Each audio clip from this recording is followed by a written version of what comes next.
Amity विश्वविद्यालय छत्तीसगढ़ और UNICEF की ओर से जलवायु परिवर्तन विषय पर आयोजित कॉन्क्लेव के शुभारंभ के मौके पर महामहिम राज्यपाल सुश्री अनुसुईया उइके जी ने जल जीवन मिशन ऐप लॉन्च किया।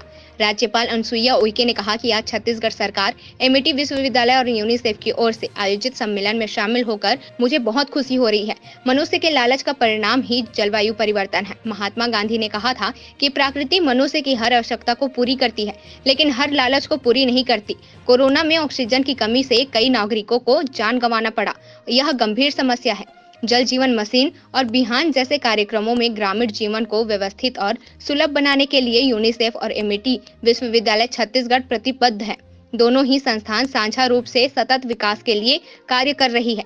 इसी तरह छत्तीसगढ़ के ग्रामीण युवाओं का समूह है युवोदय आज सरकार की योजनाओं को गांव के अंतिम व्यक्ति तक लेकर जा रहा है, प्रशिक्षित कर रहा है ताकि हमारे ग्रामीणों को योजनाओं का लाभ ले सके।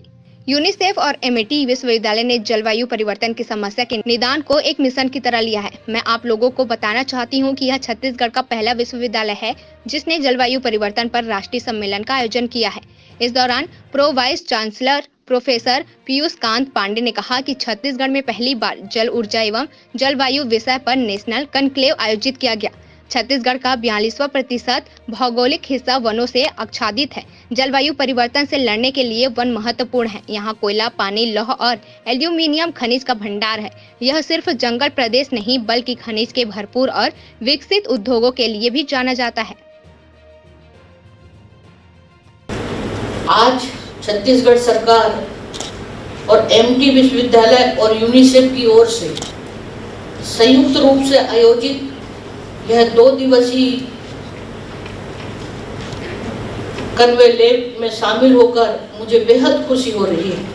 इस आयोजन के लिए मैं सभी को बहुत बहुत बधाई एवं शुभकामना देती हूँ। इस बात से हम सभी अवगत हैं कि पिछले कुछ दशकों में पृथ्वी का तापमान लगातार बढ़ा है। इसके प्रति पर्यावरण संरक्षण के क्षेत्र में कार्य कर रहे अंतर्राष्ट्रीय और राष्ट्रीय मानव संसाधनों ने इस बात पर चिंता व्यक्त की है। इसलिए समय रहते भौतिक और प्राकृतिक संसाधनों का नियंत्रित उपयोग करना आवश्यक है।